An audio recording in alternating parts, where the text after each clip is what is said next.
बिस्मिल्लाहिर्रहमानिर्रहीम, अस्सलामुअलैकुम। आप देख रहे हैं दुनिया स्पेशल इलेक्शन ट्रांसमिशन। मैं हूं सलमान हसन और मेरे साथ मौजूद हैं सानिया चौधरी।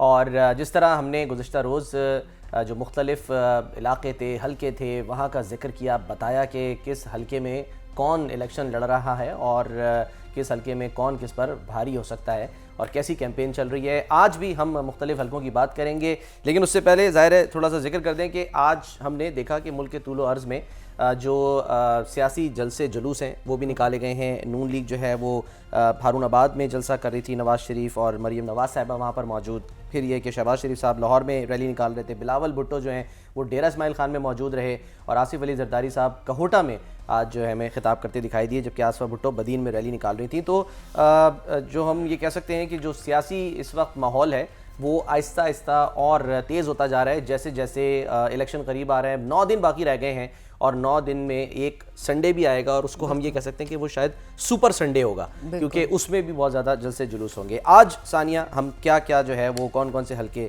आज डिस्कस करने जा रहे हैं। इससे पहले कि मैं हलकों के बारे में आपसे शेयर करूं सलमान, लेकिन एक अगर चीज़ आपने नोटिस की हो कि जो सारी गहमा गहमी है वो बड़े जलसों की हद तक महदूद है। जो खबरें मुख्तलिफ हलकों से आती हैं वो डोर टू डोर और जो छोटी कैंपेन्स, हम कॉर्नर मीटिंग्स हैं, अपने जो वोटर्स हैं लोकल लेवल के ऊपर इंगेज करना, वो इस दफ़ा कम है। ये थोड़ी सी कि अगर ये पार्टियां बड़े जलसे नहीं करती तो शायद ये वाला माहौल भी नहीं बनता।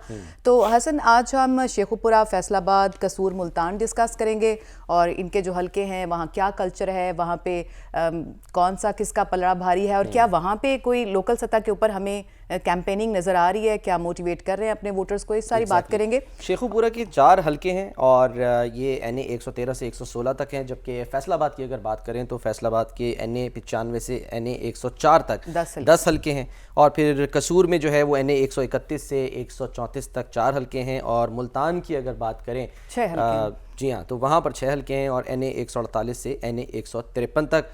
औलिया की सरजमीन भी इसको कहा जाता है, तो वहाँ भी ज़रूर हम जाएंगे। लेकिन मेरे ख्याल है कि पहले हम शेखुपुरा का रुख करते हैं। शेखुपुरा से जो है वो हमारे साथ मौजूद हैं जनाब हसन रज़ा साहब, ब्यूरो चीफ़ लाहौर। हसन, अस्सलाम वालेकुम। आज आप शेखुपुरा में मौजूद हैं, लाहौर से ज़्यादा दूर नहीं है, 1-8 घंटे का सफ़र है, मोटरवे से भी जा सकते हैं और हमें जब हम जाते हैं तो वो हरन मनार भी रास्ते में दिखाई देता है। एक ज़ाहिर है कि इसकी एक अपनी अहमियत है इस शहर की, इस ज़िले की। ये जहांगीर जो मुग़ल बादशाह थे उनके दौर में कायम किया गया था 17वीं सदी में। और शिकार के शौकीन, ज़रा थोड़ी हिस्ट्री पर भी थोड़ी सी बात हो जाए, फिर उसके बाद ज़रा हलकों पे आते हैं। बिल्कुल आपने ठीक कहा सलमान के हरन मीनार वाला ही जो ज़िला शेखुपुरा है इसकी भी एक अपनी मुग़लों की तारीख़ है, सियासी तारीख़ है।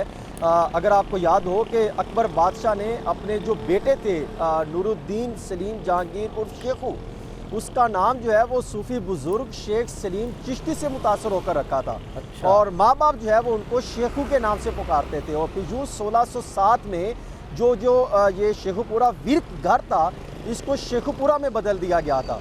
और पंजाबी जो बहुत बड़े एक अदब के वारिस शाह थे, उन्होंने ही रांझा भी शेखुपुरा के गाँव जडियाला में लिखी थी और 1922 में इसको ज़िला का दर्जा मिला था।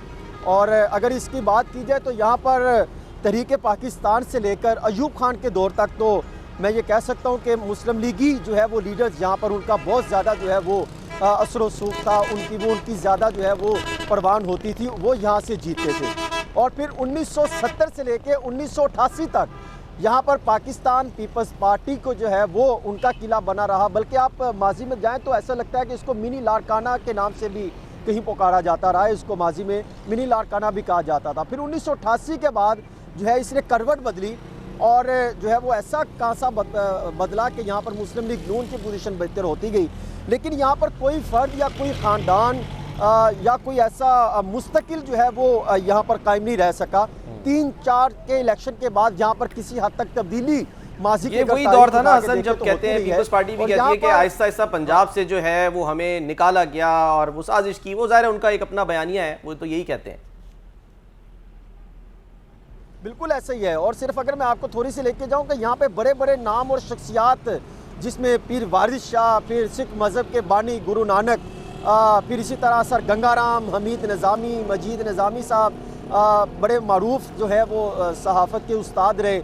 फिर इसी तरह मोहम्मद हुसैन चट्टा जैसी अजीम जो है वो शख्सियात वो भी इसी शहर से ताल्लुक़ रखती हैं। फिर सियासतदान जो हर अवल दस्ते के तौर पर जरा थोड़ी माजी करीब की बात कर लेते हैं। 2018 में यहाँ के नताइज जो थे वो किस जमात के पलड़े में डाले गए थे, जरा मोस्ट रिसेंट की बात करते हैं।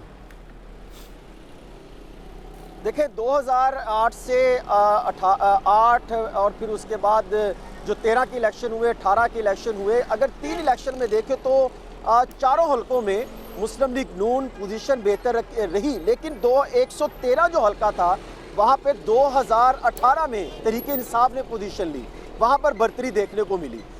इसी तरह अगर मैं आपको हलकों की तरफ लेके जाऊँ तो आपको वो सारी सिचुएशन अंदाज़ा होगा कि किस किस हलके में क्या क्या पोजीशन रही। मैं अगर 113 से जो कि हलका NA 113 है, मैं अगर उसका अहवाल आपके सामने रखूँ तो 113 में राना तनवीर जो हुसैन साहब थे, जो वफाकी वजीर भी रह चुके हैं, वो यहाँ से बड़ी मजबूत पोजीशन रखते थे। 50,638 वोट लेकर 2008 में वो कामयाब हुए थे। फिर 2000 जब इलेक्शन हुए 13 में तो यहाँ से राना अफजाल साहब आ गए, तो उन्होंने 73,000 वोट लिए, यहाँ पर भी नून लीग बेहतर देखने को मिली। लेकिन जो राहत अमान भट्टी थे वो तीसरे नंबर पर थे 2013 में, वो उनके 21,000 वोट थे, लेकिन उन्होंने मेहनत की और 2018 में जिस तरह हवा चली तो वो टॉप पर चले गए और उस वक्त 1,10,424 वोट लेकर राहत अमान जो भट्टी थे उन्होंने तहरीके इंसाफ का किला फतह किया 113 से, और जो राना अफजाल साहब जो नून लीग के 2013 में जीते थे वो दूसरे नंबर पर आ गए। और यूँ फिर जो NA 113 था वो पाकिस्तान तहरीके इंसाफ का मरकज बनता हल्का वाइज भी हम सारी आपसे डिटेल्स लेंगे, लेकिन इस वक्त हमें एक ब्रेक शामिल करना है। ब्रेक से वापस आएंगे तो फिर आपसे यहीं से गुफ्तगू करेंगे। स्टे विद अस।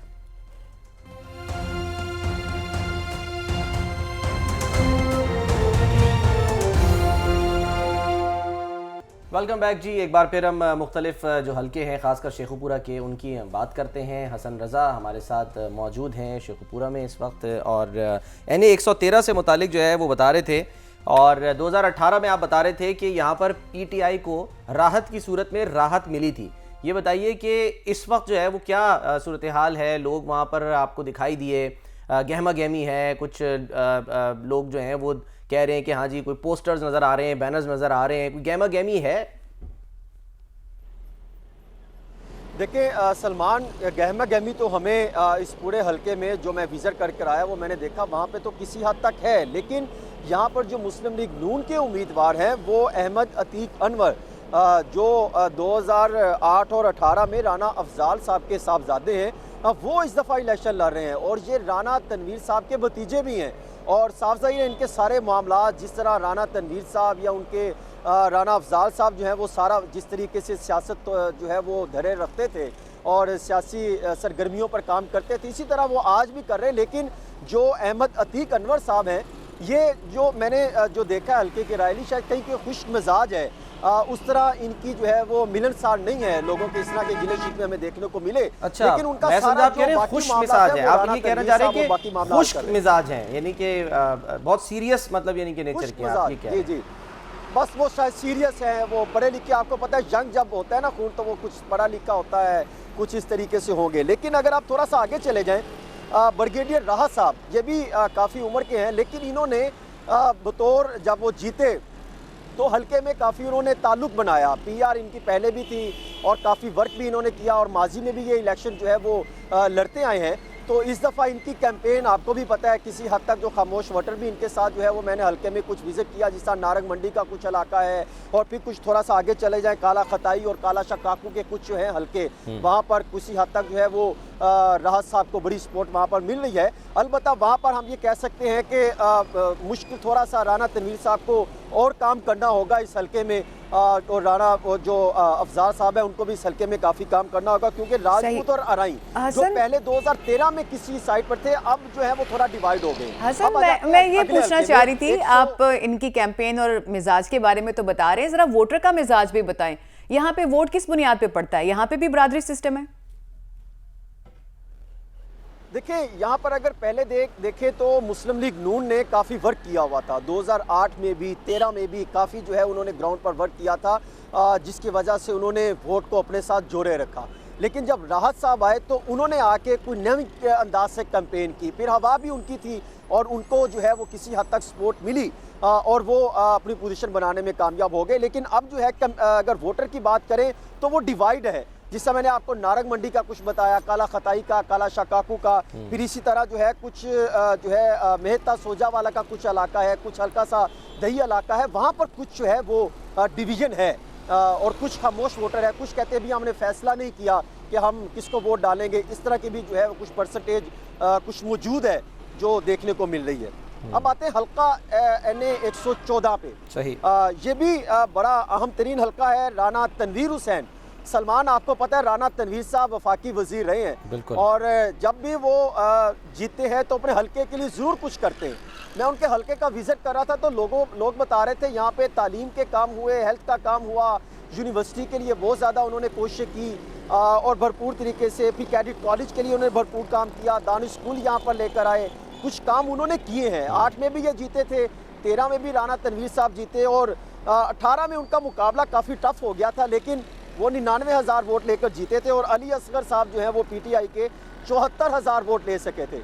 उस तरह हम पहले हवा बन रही थी कि बड़ा टफ होगा, लेकिन वो कामयाब हो गए थे। लेकिन इस दफ़ा जो है वो राना तनवीर साहब सूबाई सतह पे भी ला रहे हैं और कौमी सतह पे भी ला रहे हैं और इनके मद्दे मुकाबिल जो तहरीक इंसाफ के हमायती याफ्ता हैं वो असगर मंडा बड़े मशहूर थे, पंजाब असम्बली में बड़ी दबंग तकरीर किया करते थे और यहाँ पे लोगों के काम लेके असम्बली भी जाते थे, सेक्रेटेरिएट भी जाते थे। उनके भाई जो हैं अरशद महमूद चौधरी, वो खुद तो उस तरह फील्ड में नहीं है लेकिन उनका इतना ताल्लुक भी नहीं, लेकिन असगर साहब का ताल्लुक बहुत है। वो जो है वो डेंट डाल सकते हैं, लेकिन वो काम कर रहे हैं, लेकिन जो है उनका भी मुकाबला जारी है। जहाँ पे राना तनवीर साहब समझ रहे थे कि उनकी पोजीशन बहुत अच्छी है, तो मैंने कुछ हलकों में जब देखा, कोट अब्दुल मालिक गया, इमामिया कॉलोनी, निज़ामपुरा, यहाँ पर जो है वो काफ़ी इनको जो है वो काम करने की ज़रूरत है। अभी वहाँ पे काफ़ी जो है वो पोजीशन। तीसरा फैक्टर जो है उसके बारे में बताएं, यहाँ पर जो तीसरी जमात है और TLP के बारे में भी जो है कुछ बताइए कि ये पहले भी ज़ाहिर 2018 में भी इन्होंने यानी कि अच्छे यानी कि वोट लिए थे, तीसरे नंबर पर आए थे, तो अब जो है वो यहाँ पर क्या कॉन्टेस्ट कर रहे हैं? देखिए इसमें कोई शक नहीं है, आप देखें कि पूरे पंजाब में और इसी तरह शेखुपुरा के NA 114 में भी जहाँ पे 2008 में 18 में मजहबी वोटों का इतना रुझान नहीं था, वहाँ पे हमने देखा कि अचानक 2018 में जब यहाँ से भी इस हल्के से भी TLP मैदान में उतरी और उनके सैयद जो है अफजाल हुसैन यहाँ से उनके जो है खड़े हुए, तो उन्होंने 35,478 वोट लिए थे, यानी एक अच्छा वोटर उन्होंने अपने साथ जो है इंगेज किए रखा। अब भी वो काम करते दिखाई दे रहे हैं। इनके जो हमायत याफ्ता है, जो TLP ने अपना खड़ा किया है, वो काम कर रहे हैं। मैंने देखा है कई हलकों में वो डोर टू डोर कैंपेन कर रहे हैं, जिस तरह हमने कई और हलकों में भी देखा था। अच्छा इसी तरह आ जाते हैं NA 115 में। ठीक है ये हसन, इससे पहले कि हम आगे बढ़ें तो दूसरे हलके की बात करें, आप ये बताइए कि आपने लाहौर में भी कल सारी डिटेल्स हमें दी, यहाँ का मिजाज भी आपने देखा, दोनों शहरों का अगर आप कंपैरिजन करें कि सियासी मिजाज में क्या फ़र्क है, शेखुपुरा की क्या इनफरादियत है, लाहौर से कैसे मुख्तलिफ है, अगर हम सियासत की बात करें? देखिए यहाँ पर कुछ एक ऐसा हल्का है जो मैं आगे चल के आपको बताऊंगा कि वहाँ पर बरादरीज़म का वोट बहुत ज़्यादा है। अब लाहौर में मैं ये समझता हूँ कि बरादरीज़म का वोट जो है वो तकसीम हो गया। वो अगर आप आग पीछे चले जाए ना, आज से 2-3 इलेक्शन पहले, तो लाहौर का वोटर जो है वो तकसीम हो गया। वो शहरी वोटर है वो किसी और अब रंग में डलता दिखाई दिया। अब और जो शेखुपुरा का है, यहाँ पे इसका मजाज कुछ और है। ये कुछ जो है ये तो कुछ पुराने सियासतदानों को सपोर्ट करते हैं। तकसीम से बाद जो है तकसीम के बाद वालों से पूछेंगे तो वो उसको अपने तौर पे ये कहेंगे कि जी वो शऊर आ गया, यानी वो एक खास जाहिर सी बात है कि जो एक वोटर है वो ये कहता है कि शऊर आ गया। अच्छा जी, NA 115 मियां जावेद लतीफ़ साहब में जावेद लतीफ़ साहब मारूफ शख्सियत, आप देखते हैं टीवी पर आके बड़े दबंग जो है वो मुस्लिम लीग नून का दिफा भी करते हैं और पार्लियामेंट में भी जाते हैं, अपने हलके के काम के लिए भी लेके नवाज शरीफ साहब, शहबाज शरीफ साहब तक पहुँचे और 2008 में भी यही जीते थे, 44,000 से ज़ायद वोट थे, 2013 में 68,909 वोट थे और 2018 में 1,01,684 वोट लेकर कामयाब हुए थे। और इनके जो मद्दे मुकाबिल थे उस वक्त तहरीक इंसाफ के सईद विर्क, जो कि पहले भी इलेक्शन लड़ते आए हैं, जो पहले 2013 में आज़ाद खड़े हुए थे, उस टाइम उनके पास 31,000 वोट था और पिछले इलेक्शन में वो 71,000 वोट दिए। लेकिन अब अगर देखें तो जावेद लतीफ़ साहब, मैं ये समझता हूँ कि ये भी बड़ा दिलचस्प जो है वो मुकाबला होगा NA 115 का, क्योंकि यहाँ पे जावेद लतीफ़ साहब का, जिस जगह मैं मौजूद हूँ, ये जावेद लतीफ़ साहब का हल्का है, शहर शेखुपुरा, और यहाँ पर उनके मद्दे मुकाबिल खुर्रम शहजाद विर्क है। आपको याद होगा जब ज़िमनी इलेक्शन हुआ था तो खुर्रम शहजाद फिर जीतकर वज़ीर कानून भी बने थे पंजाब के जी। और इस टाइम जो है वो 18,000 की उन्होंने लीड ली थी 2022 के जब ज़िमनी इलेक्शन हुआ था। और यही जो है खुर्रम शहजाद विर्क बुकला बरादरी से बड़ा ताल्लुक़ रखते हैं, इनके साथ बड़े अच्छे ताल्लुकात भी रहे और अब ये ग्राउंड लेवल पर पहुंच चुके हैं। उस टाइम को इन्होंने जल्दबाजी में जिस तरह से इलेक्शन लिए, फिर सपोर्ट भी थी, और अब ये ग्राउंड लेवल पर पहुंचे हुए हैं। शहर में इनका अच्छा खासा जो है वो ज़ोर शोर दिखाई देता है। लेकिन जो दही इलाके हैं वहाँ पे जावेद लतीफ़ साहब बहुत ज़्यादा स्ट्रॉन्ग दिखाई देते हैं कई जगहों पर। और जावेद लतीफ़ साहब जाहिर है उन्होंने बड़ी सख्तियां बर्दाश्त की हैं, कभी उनका सर फाड़ा गया, पता नहीं क्या क्या, मतलब इसके बावजूद वो डटे रहे, वो अपनी पार्टी के साथ खड़े रहे। तो इसका भी बड़ा इंपॉर्टेंट फैक्टर होता है कि लोग कहते हैं कि भाई कितने बुरे हालात रहे, वो बाहर जो है वो, यानी कि वो भागा नहीं वो बंदा। अच्छा जी, NA 116 की तरफ जो है अब रुख करते हैं हसन। NA 116 यहाँ पर अगर देखा जाए तो माजी में इरफान डोगर साहब 2008 में भी जीते, 18 में भी और 13 में भी जो है इरफान डोगर 47,000 वोटों से शुरू हुए थे 2008 से, फिर 44,000 वोट पे गए, फिर 96,113 वोट लिए थे 2018 के इलेक्शन में। और इनके मद्दे मुकाबिल साबिक चीफ सेक्रेटरी पंजाब थे सलमान सदीक, उनके साहबजादे थे अली सलमान सदीक, वो खड़े हुए थे तो उन्होंने 64,862 वोट लिए थे। लेकिन अच्छा मुकाबला था, जो पहले PTI नज़र नहीं आती थी 18 में किसी हद तक आगे आए। लेकिन अब यहाँ पे जो मुकाबला है ना इरफान डोगर के मुकाबले में, और इरफान डोगर की भी एक कहानी है।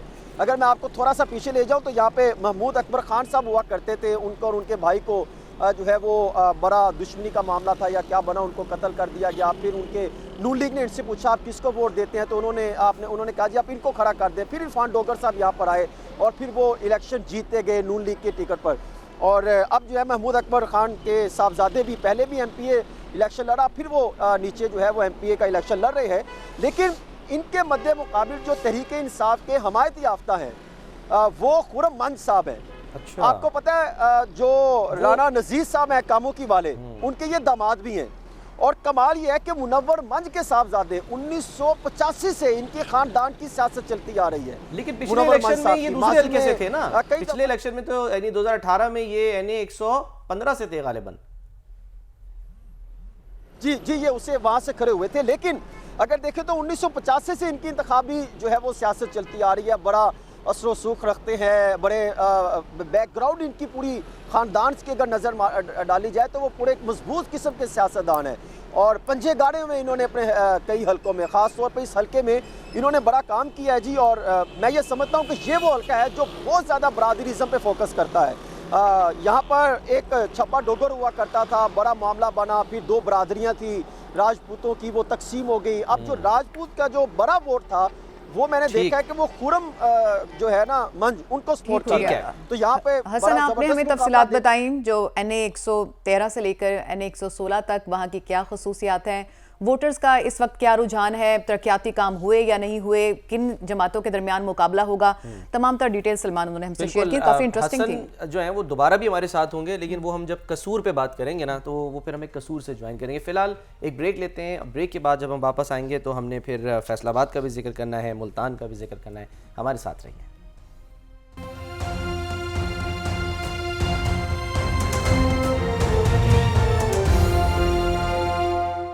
Welcome back. इलेक्शन की ट्रांसमिशन में एक बार फिर खुश आमदीद। हम ब्रेक पे जाने से पहले सलमान डिस्कस कर रहे थे शेखुपुरा के सब हलके और वहाँ पे जो क्या इस वक्त वोटर का मिजाज है और किस तरह का मुकाबला चल रहा है।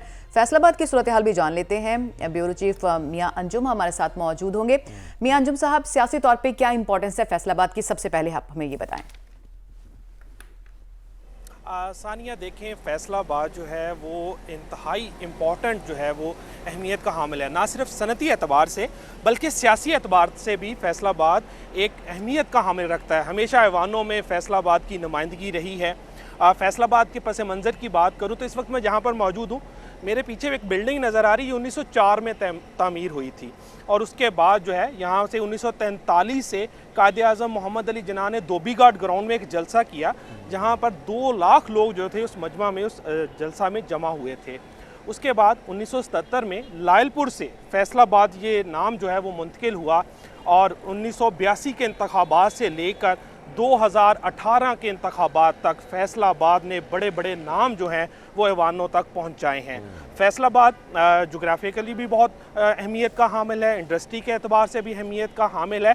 जब ये पहला एशिया का बरसगीर में भी और उसके बाद भी ये पहला ऐसा शहर था जो पूरी प्लानिंग के साथ बना था सानिया, और उसके बाद जैसे जैसे ही अदवार बदलते गए फैसलाबाद तरक्की करता गया। फैसलाबाद से बड़े बड़े नाम राना सनाउल्लाह, आबिद शेर अली, चौधरी शेर अली, अकरम अंसारी, मियाँ जाहिद जो थे वो पहले वफाकी वज़ीर दाखिला थे फैसलाबाद से। 1982 के इंतखाबात ने साइयाँ वाला वहाँ से जुनेजो साहब ने जो है वो इलेक्शन लड़ा और यहाँ पर जितनी बड़ी जमातें थी उनके सरबराह राजा रियाज साहब भी सलमान इसी फैसलाबाद से हैं। राजा रियाज साहब और अपोजिशन लीडर रहे हैं गुज़श्ता अदवार में, मुनहरिफ इस दफा बैठ गए हैं, अलग बात है, उसके बाद वो बेटे को सामने लिया है। जी बिल्कुल, इस दफ़ा जो है वो अपने बेटे को वो सामने ले आए हैं और इलेक्शन लड़े हैं। मुख्तलिफ पार्टियां तब्दील की, पीपल्स पार्टी का हिस्सा रहे, उसके बाद नून लीग में शमूलियत इख्तियार की, फिर PTI में आ गए। तो फैसलाबाद एक अहमियत का हामिल है और फैसलाबाद से हमेशा ही रिप्रेजेंटेटिव रहे हैं, असम्बलियों तक पहुँचे हैं। और अगर फैसलाबाद के पस मंज़र में तरक्की की बात करें तो इंडस्ट्रियल स्टेट यहाँ पे बना। उसके अलावा फैसलाबाद में डेवलपमेंट के भी बड़े बड़े काम हुए और पंजाब का दूसरा बड़ा शहर है और पाकिस्तान का तीसरा बड़ा शहर है। ना सिर्फ आबादी के तनासब। शुरू करें हल्का वार जरा। NA 95 जी बिल्कुल जी, NA 95 फैसलाबाद का पहला हल्का है। अगर इसके पस मंज़र की बात करूं तो यहाँ से जो है जो शाही ख़ानदान है उसकी हुक्मरानी रही है। 1982 से स्टार्ट करें, अफजल शाही साहब हैं, वहाँ से उन्होंने इलेक्शन जीतना शुरू किए। सूबाई असम्बली के 2008 तक वो यहाँ से इंतखाबात जीते रहे। 2013 में भी वो यहाँ से इंतखाब जीते। 2013 में वो मुस्लिम लीग नून का हिस्सा थे। 2018 में वो सुबह के वक्त जो थी उन्होंने नवाज शरीफ से मुलाकात की थी। शाम को वो बानी PTI के पास पहुंचे और तहरीक-ए-इंसाफ में शमूलियत इख्तियार कर ली थी। 2018 में इसी ख़ानदान को नेशनल असम्बली और सूबाई असम्बली की दोनों नशिस्तों से शिकस्त खाना पड़ी। उसके बाद ज़िमनी इंतखाब हुआ। ज़िमनी इंतखाब में अली अफजल शाही जो 2018 में मुस्लिम लीग नून के उम्मीदवार से हार गए थे, वो यहाँ से मुंतखब हुए और सूबाई वज़ीर मवासलात बने। और वो सब जानते हैं कि वो उन्हें किस नाम से पुकारा जाता था। पंजाब में सरकार शाह के नाम से पुकारा जाता था। वो मैं बताता चलूँ, chief justice Lahore high court अमीर हुसैन भट्टी के दामाद हैं। उनका एक सियासी बैकग्राउंड भी है। उनके वालिद, उनके ताया, उनके चाचा, उनके कज़न जो हैं इसी हल्का से इंतखाबात लड़ते आए हैं, जीतते रहे हैं, ऐवानों तक गए हैं। NA 95 में जो तहरीक-ए-इंसाफ के हमायत याफ्ता हैं वो अली अफजल शाही हैं, जबकि मुस्लिम लीग नून की जानब से आज़ाद अली तबस्सुम को यहाँ से टिकट दिया गया। एक बड़ा जो यहाँ पे आप कह सकते हैं ब्रेक थ्रू हुआ, चौधरी नज़ीर ख़ानदान इलेक्शन से दस्तबरदार हो गया। चौधरी नज़ीर 1985 से लेकर 2002 तक मुस्लिम लीग काफ का हिस्सा रहे, रुकन कौमी असम्बली मुंतखब होते रहे। उनके बाद उनके बेटे आसिम नज़ीर, विनिंग हॉर्स कहा जाता है इस खानदान को, 2002 के इंतखाबात हों, 2008 के इंतखाबात हों, जी बिल्कुल विनिंग हॉर्स कहा जाता है। वो आते हैं, वो कहते हैं, वो आते हैं, वो छा जाते हैं। तो वो ऐसे ही करते थे। वो इंतखाबात से 2 महीने पहले जागते थे, हल्कों में जाते थे और जीत जाते थे। 2018 में भी ऐसा ही हुआ, उन्हें टिकट नहीं दिया गया। देखें, इंडस्ट्रियलिस्ट हैं और उसके बाद उनका एक सियासी बैकग्राउंड भी है। और ख़ास तौर पर सलमान, एक इम्पॉर्टेंट चीज़, फैसलाबाद की जो सियासत है ना, ये दड़ेबंदी की सियासत है। जो गांव है ज़्यादा, वो हल्का जो है वो मोर देन 90% देही आबादी पर मुश्तमिल है। उम्मीदवार हल्के के जो गांव है उसके चौधरी के पास जाता है, वो चौधरी कह देता है जी 400 वोट हैं, ये आपके ही हैं, ये आपकी जमात के ही हैं। वो चौधरी को नवाजा जाता है, गाड़ी दे दी जाती है, कैंपेन के नाम पे उसे कैश दे दिया जाता है, तो वो सारे वोटर्स को इकट्ठे करके ला के जोली में डाल देता है उम्मीदवार की। तो ये तमाम चीज़ें जो है ये चौधरी नज़ीर ख़ानदान करता रहा है। एक बड़ा जुमला कहा जाता था, दिलदार चीमा जो PTI के थे उसके मद्दे मुकाबल आसम नज़ीर आए थे यहाँ पर, और मुबैना तौर पर इस हल्के में कहा जाता था कि बोरियां खोल दी गई हैं नोटों की। अच्छा। तो ये एक इम्पैक्ट होता है और नज़र भी आता है गांव की सियासत में। तो वो इस दफ़ा जो है उन्होंने इलेक्शन में हिस्सा नहीं लिया, जिसके बाद ठीक है अंजुम साथ ही रहिएगा क्योंकि अभी हेडलाइन की ब्रेक होनी है और ब्रेक के बाद वापस आएंगे ना, तो जो बाकी हल्के अब रह गए हैं 9 हल्के, उस पर भी हम बात करते हैं। हमारे साथ रहिए।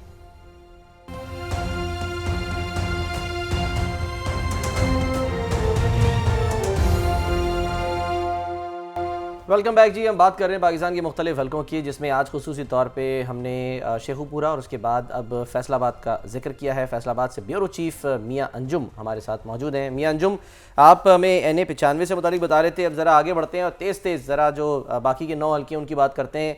NA 96 पर आ जाएँ। NA 96 तहसील जड़ांवाला है, फैसलाबाद की तहसील है। वहाँ से नवाब शेर वसीर मुस्लिम लीग नून के उम्मीदवार हैं, जबकि राय हैदर खल ये मुस्लिम लीग नून में ही थे। 2022 में इन्होंने तहरीक इंसाफ में शमूलियत इख्तियार की। शहबाज शरीफ के मुशीर भी रहे हैं, बड़े क्लोज ताल्लुकात थे मुस्लिम लीग नून के ख़ानदान के साथ।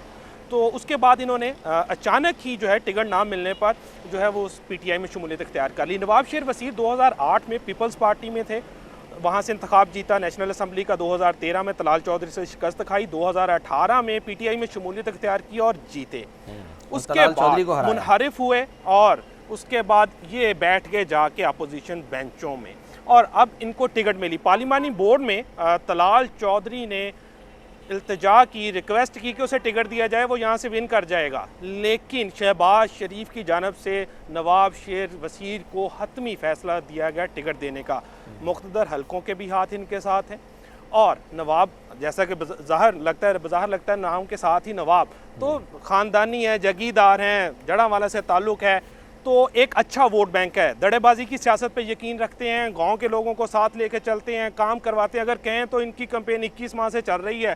तहरीक इंसाफ के दौर में भी काम ले लिए, मुनहरिफ हुए, नून लीग के साथ जो है वो मुंसलिक हो गए। 16 माह वो भी लोगों के काम करवाते रहे, 5 माह अब हो गए, 21 माह की कैंपेन है। राय हैदर खल जो है बिजनेसमैन हैं, एक्सपोर्ट का काम करते हैं, राइस एक्सपोर्टर हैं, ज़्यादा देर जो है वो बैरून मुल्क रहते हैं। इनके वालिद जो थे वो हल्के के लोगों की खुशी गमी में आते जाते थे।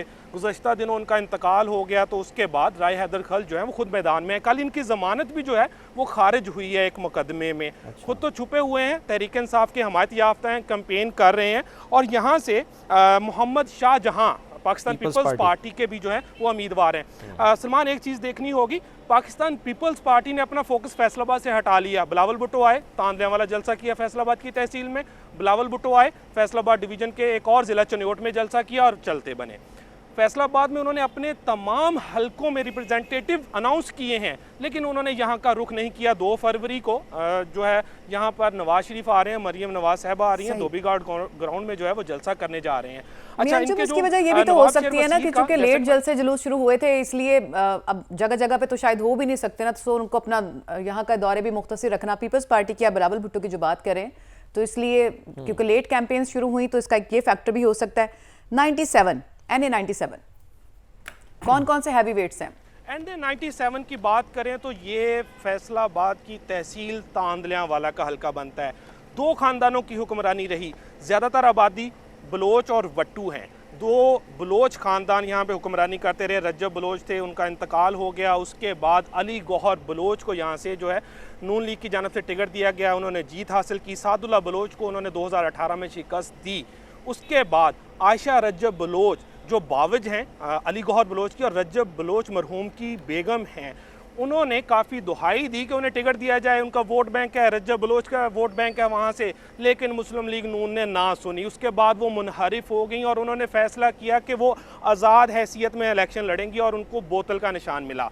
उसके बाद वो PTI के हमायत याफ्ता सादुल्ला बलोच की, आपस में सारे कज़न हैं, उनकी हमायत में बैठ गई। लेकिन यहाँ पर एक सलमान, एक चीज़ यहाँ पर हुमायूं अख्तर, पाकिस्तान जो इस्तेहकाम पाकिस्तान पार्टी के हुमायूं अख्तर, वो हमेशा लाहौर से जीते आए हैं, उसके बाद वो इमरान खान की छोड़ी हुई सीट से उन्होंने इलेक्शन लड़ा, वहाँ से वो साद रफीक से हार गए। उसके बाद उन्होंने यहाँ का रुख किया, आबाई इलाका है, यहाँ पे उनकी एक शुगर मिल भी है। अब वो कहते हैं मैं अपने आबाई इलाके से इलेक्शन लड़ा हूँ, वो एक बड़ा डेंट डाल सकते हैं NA 98 में बलोच खानदान को, वट्टू खानदान को।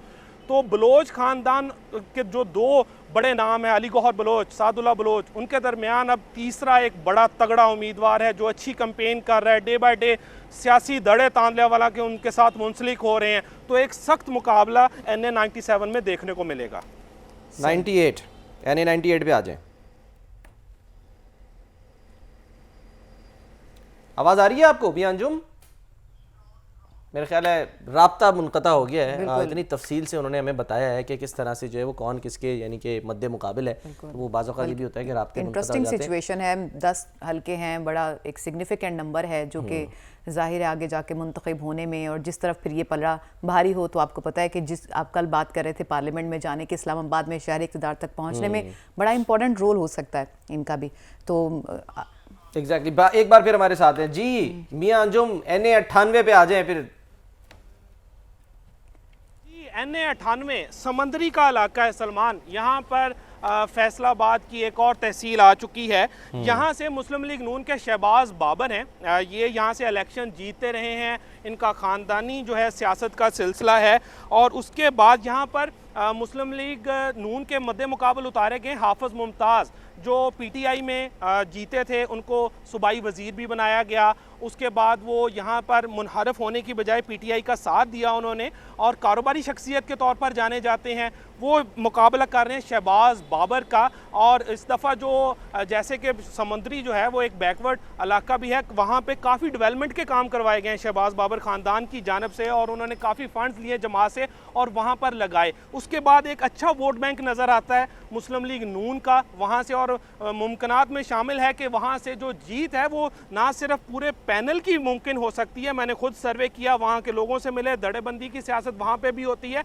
तो काफ़ी लोग जो थे वो मुस्लिम लीग नून का वहाँ पर साथ देते नजर आए। हाफिज़ मुमताज़ मुनहरिफ नहीं हुए, तो वो मुल्क से बाहर थे, वो उस तरह से कंपेन नहीं कर पा रहे वहाँ पर समंदरी में। तो ये एक बड़ी वजह और एक बड़ा फैक्ट हो सकता है। उनके भाई, उनके चचा, उनके रिश्तेदार दलदार चीमा पहले यहाँ से इंतखाबात लड़ते रहे, वो भी कोई इतनी बड़े मार्जिन से वहाँ वोट बैंक नहीं बना सके। ठीक है, आगे बढ़ते हैं मियां अंजुम, वक्त का में मुकाबला सकता है। NA 99 की बात करते हैं।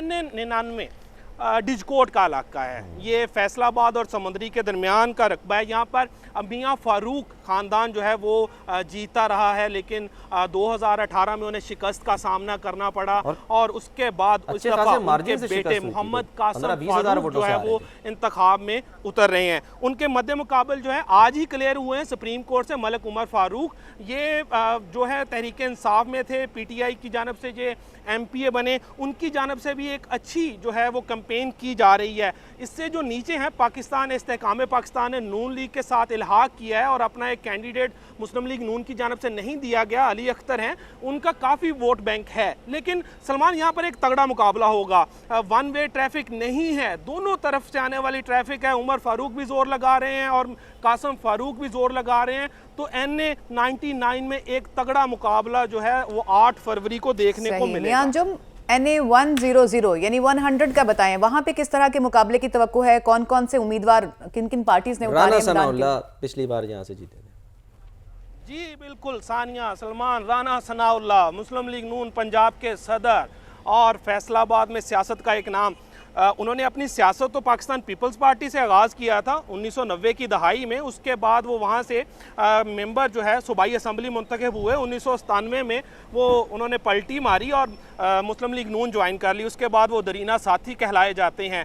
2018 के इंतखाब में वो पहली दफ़ा नेशनल असम्बली का इंतखाब लड़े, तब ये NA 106 था। उनके मद्दे मुकाबल PTI में शामिल होने वाले निसार जट थे, जो पाकिस्तान पीपल्स पार्टी से PTI में शामिल हुए थे। एक तगड़ा मुकाबला हुआ वहाँ पर। उस मुकाबले के बाद जो पहले दिन था, वहाँ तो इलेक्शन डे के जो शाम के नतीजे थे उनके मुताबिक तो राना सनाउल्लाह हार चुके थे।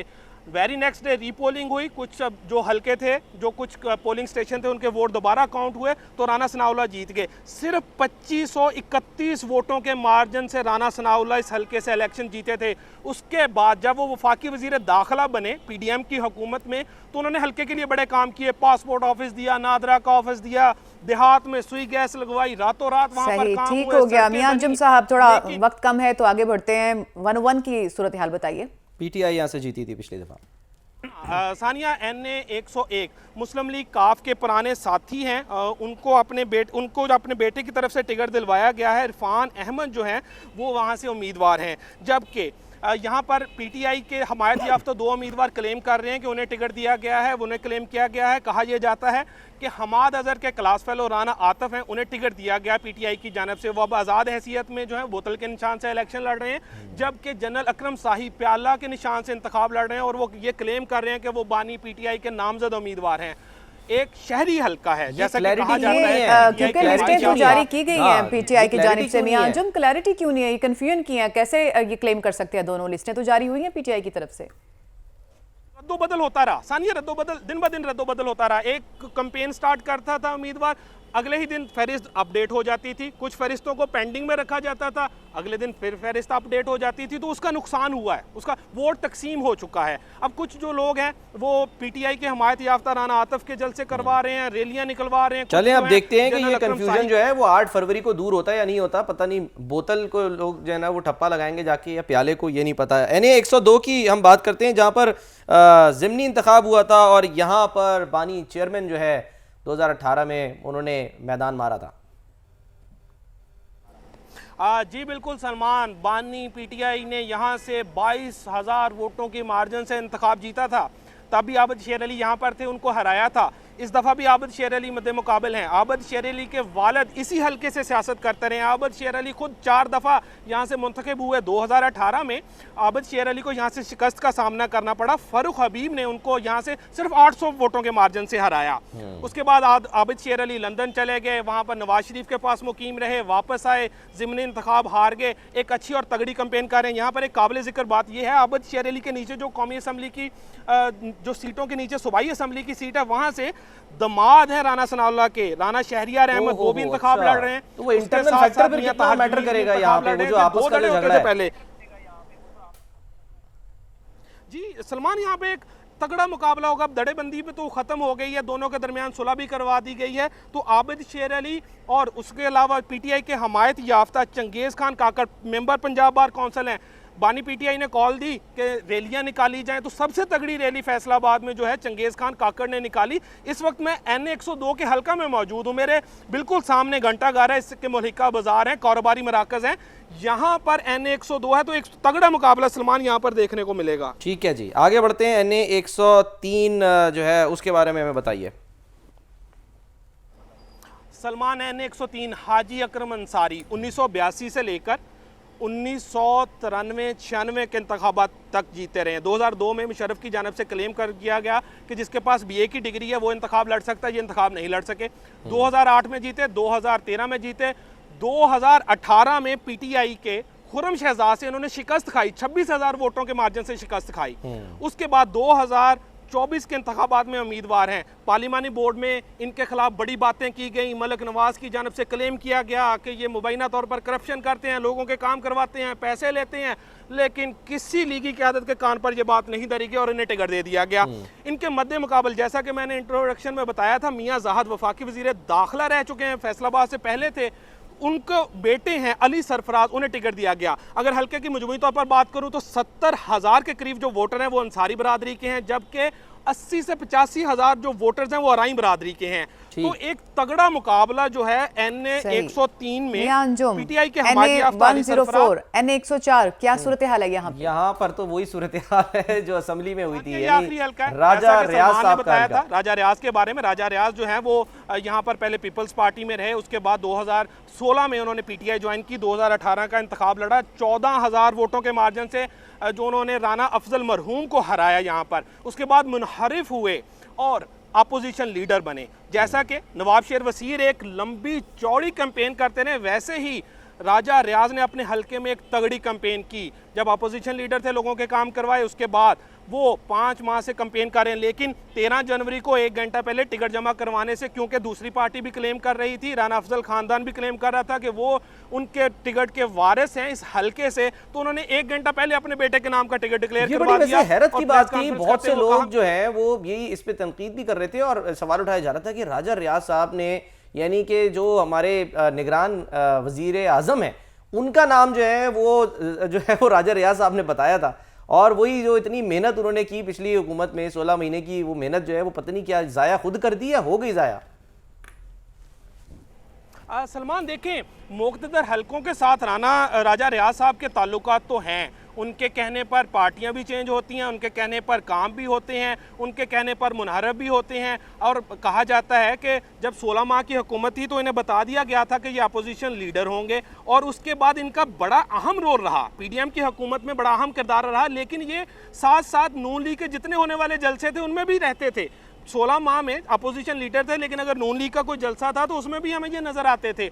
लेकिन सडन इन्होंने अपने बेटे को अनाउंस किया। एक ये भी कहा जा रहा है कि राजा रियाज चाह रहे हैं कि अगर उनका बेटा राजा दानियाल NA 104 से विन करता है तो राजा रियाज सेनेट का डिमांड करेंगे मुस्लिम लीग नून से कि उन्हें सेनेटर बनाया जाए। लेकिन मद्दे मुकाबल सुन्नी इत्तेहाद कौंसिल के साहबजादा हामिद रजा हैं। मियां अंजुम, अब चूंकि आपने हल्कावार सब जो कैंडिडेट्स हैं उनके बारे में बताया, क्या उनकी खसूसियात हैं, तो थोड़ा सा वोटर्स की जानिब मैं उनके हवाले से भी बात करना चाहूँगी।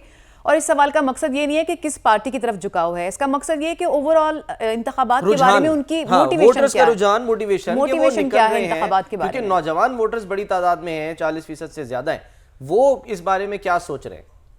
जी बिल्कुल सलमान, जैसा कि फैसलाबाद एक सनती शहर है और यहाँ पर गुज़श्ता 3 बरसों से देखा जा सकता है सनत ने एक बूस्ट पकड़ा, उसके बाद यकदम एक झटका लगा और सनत गिर गई। 15 लाख के करीब फैसलाबाद के बासी बेरोज़गार हुए।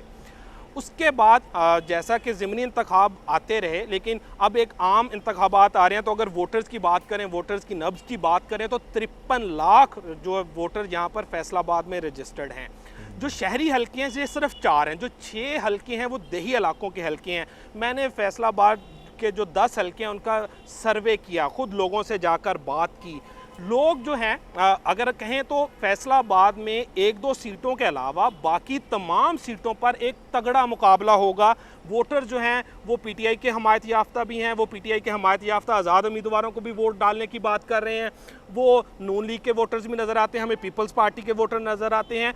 2018 के इंतखाबात में तहरीक लब्बैक जो तीसरे नंबर की पार्टी थी फैसलाबाद में भी, बाकी दीगर शहरों की तरह भी, उसके भी वोटर्स हमें नजर मुकाबला आते तो हैं। तगड़ा ही होना चाहिए। इतना बड़ा मैदान अगर सज रहा है सलमान, तो फिर मुकाबला तगड़ा होगा तो ही मजा आएगा। डिटेल से मियां अंजुम आपने बताया, और जो देखने वाले थे यकीनन उनके इल्म में भी बहुत इजाफा हुआ। बहुत बहुत शुक्रिया आपका। अभी मजीद जो है वो गुफ्तगू हमने करनी है, अभी कसूर और मुल्तान का भी हमने रुख करना है, तो एक ब्रेक लेते हैं और ब्रेक के बाद हम वापस आएंगे।